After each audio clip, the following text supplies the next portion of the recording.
Hey everybody, welcome to the opening ceremony for TREME, T-R-E-M-E, but it's pronounced TREME. It's not short for extreme, it's TREME.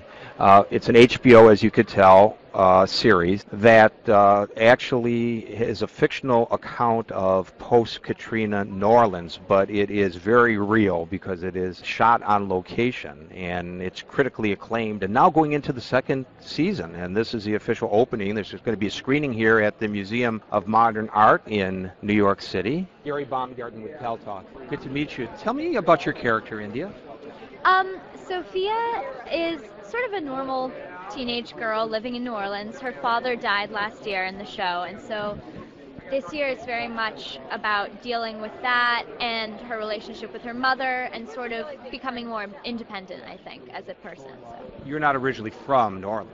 No, I'm from New York all my life. What was it like to leave this environment and immerse yourself in that one and adopt a character that reflects the life there on the street? It was really interesting. I mean, not only am I playing a character from a different city, but also, this is taking place in 2005 and 2006. So playing a teenager then is slightly different. I mean, the city itself is such a great city. I mean, experiencing it for myself is amazing.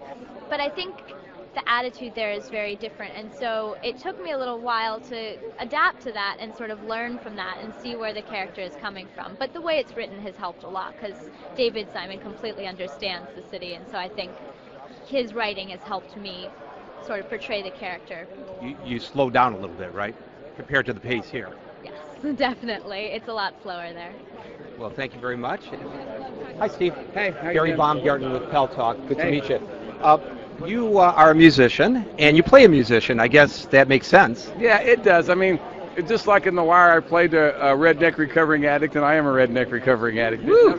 You weren't playing then. You were just being yourself. No acting required in either one of these gigs. Now, it's a blast. I mean, I'm one of a handful of people that are lucky enough one of the handful of the musicians that are not playing themselves. So I get to do a little bit of make believe too, as well as it is one thing better than The Wires. I do get to sing every once in a while, and I've written a couple of songs, and I think I wrote one of the best songs I've ever written in my life last year for the last episode. Which one was that? This City, which is it's on the TREME soundtrack. You see my character writing the song. Basically, David Simon came to the set one night, and Lucia and I were shooting, back up the back end of Decatur Street, and then like 11 o'clock at night, and the writers come out of the pit late, and Simon showed up, and he pulled me aside, and he said, I want you to write a song that your character would have written, in '05. And they were holding me the next day, so I was sitting around in the hotel, and I wrote the song, and I'm really, really proud of it. It's on the TREME soundtrack. It's also on my record that's just coming out right now. Yeah, and I want to give you a chance to pitch that while you're talking to this audience. But before we get to that, was it really New Orleans that inspired you? Your being there? It was a song you wouldn't have written otherwise? There's two that I wouldn't have written. I mean, I was asked to write a song my character would have written, and that's what I did. I like homework now. That's the difference between me now and when I was growing up. The other song that's it doesn't fit into TREME because of the time frame. We were all there when the oil spill happened. So there's a song on my new record called The Gulf of Mexico that it would never have been written if it hadn't been for this job in TREME. And then there's a new song that Lucia and I wrote that'll pop up later in this new season. Cool. So the single comes out next month? Yeah, the album comes out like Monday. It comes out. This is a kind of a big week for me. TREME premieres on Sunday. My record comes out Tuesday, and then I start all Letterman and all that stuff this week too. So it's like kind of coffee breaks over everyone back on your heads. Well, but you got to do Pal Talk before you did Letterman. So absolutely. Take that, Dave. Thanks a lot for doing that. Thanks a lot. Appreciate it. I think we're going to get Wendell Pierce next. He's on his last question with the young lady to my right. I got to tell you, you're a very lucky man because you went from one quality series to another quality series, and there's a lot of crap on television, and I really like how both of those shows got into the real community behind the scenes, peeled back the onion. But for you, obviously, since New Orleans is one place that you live, it's got to have a special place in your heart, what you're doing. It's my hometown. It's the place of my birth, and and it was devastated by the storm. My family personally lost everything. So to do this show is art imitating life and life imitating art. So it is more than the wonderful job that it is. It will be a marked period in my life for me and my family. The show actually shows not just the resiliency of the people, but also the struggles. And the struggles are not just the result of the storm. There are a lot of struggles that occurred that were not nature-made, they were man-made. Oh, yeah, definitely. First of all, Katrina was a man-made disaster. Poorly designed levee system that hadn't been upgraded for a century. And it was controlled by the Army Corps of Engineers, not us, you know. So it was a man-made disaster that will be always a marked period of everybody's life in New Orleans, before that time and after that time. You know, post-Katrina and before Katrina. And what it shows is the only way you can really experience what joy is knowing the depths of despair, you know. Truly understanding triumph is understanding defeat. And so it's that whole thing of going back and forth, of understanding those struggles, that people, character and humanity is expressed. And in difficult times, you really find your true character. You know? How has that affected, in your opinion, the music that is produced in New Orleans? I think people have become more conscious of making sure they hold on to the tradition of the music. Because jazz is freedom within form. I mean, it is the classic American art form.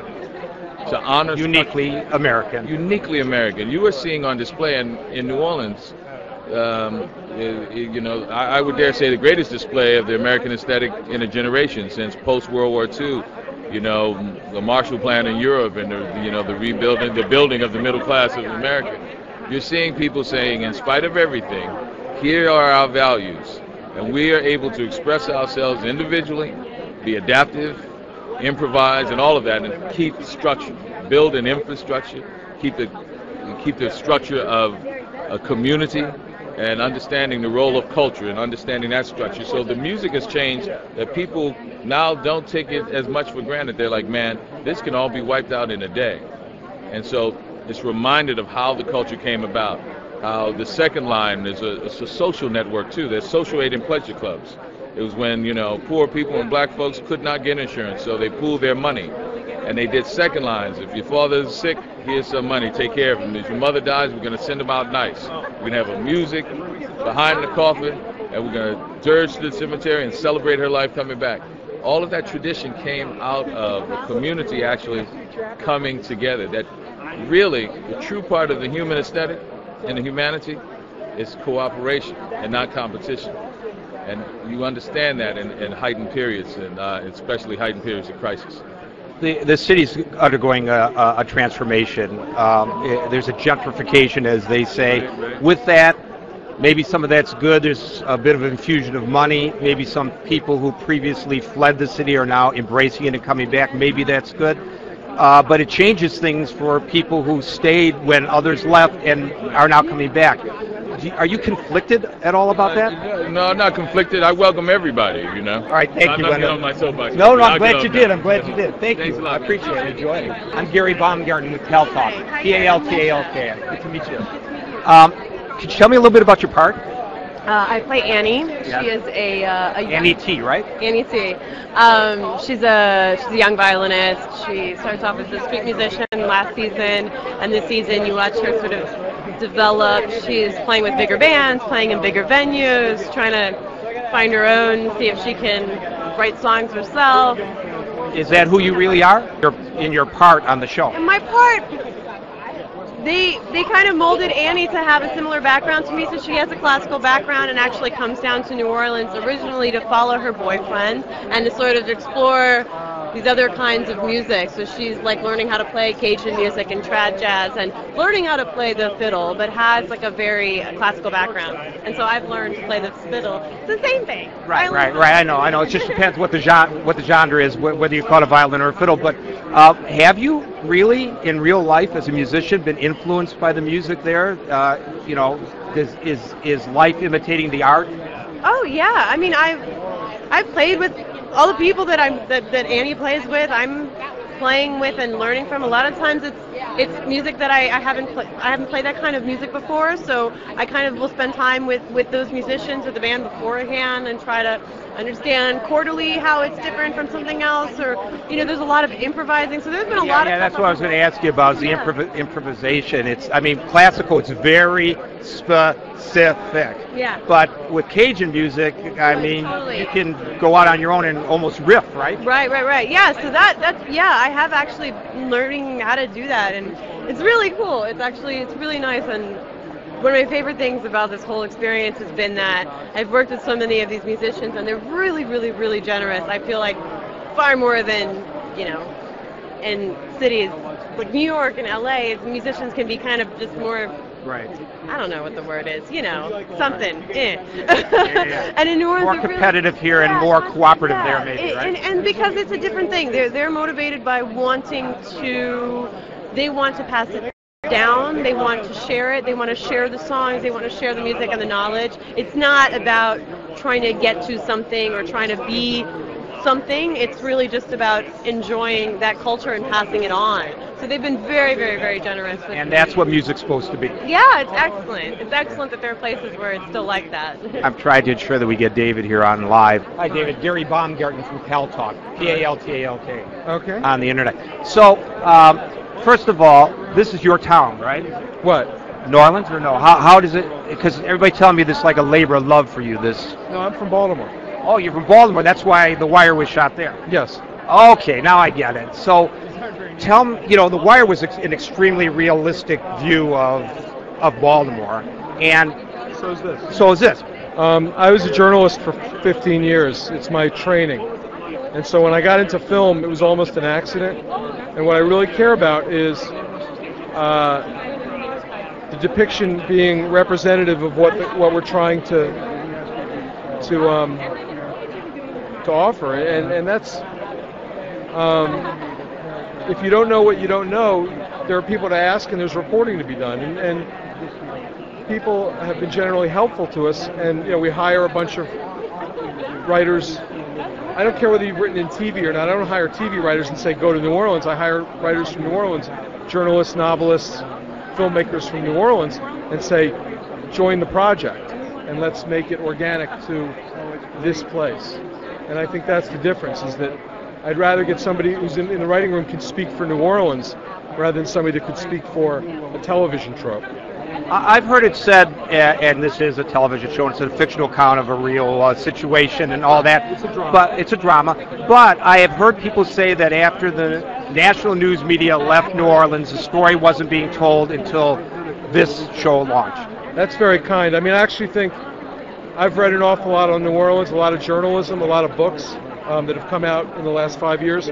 There's been a lot of good writing, and there's been a lot of good journalism. The national media may have left, but there have been a lot of great individual efforts and a lot of great narratives have come out of the city, not to mention a few great documentaries. So we had we didn't just stumble into a vacuum. There were a lot of people that were trying to get their heads around post-Katrina New Orleans and write on different aspects, and we had the benefit of all that when we came into town. There was no economic or political fiat. What there was the people who were New Orleanians and their desire to not be anything else. And the only weapon they had in their arsenal was culture. And that city came back one second line at a time, one sax solo at a time, one crawfish etouffee at a time. Culture was the only weapon they had, and they wielded it like a sword, day after day after day, until people just started coming back. It's still that process is still going on. There's only 70% of New Orleans is home, but they've saved the city. And the people who save the city are, musicians and chefs and second line dancers and Mardi Gras Indians. Those are the people who saved New Orleans. If it was up to the infrastructure that we call modern America to do something on behalf of one of its great cities, God knows where we'd be. And that's really the story. Thanks, David. I appreciate it. Good luck to you. Sure. This is just one of the many live coverage events on paltalk.com, the largest multimedia interactive program on the internet with more than 4 million unique users, and we'll have others in the future. I'll see you tomorrow. Until then, peace out.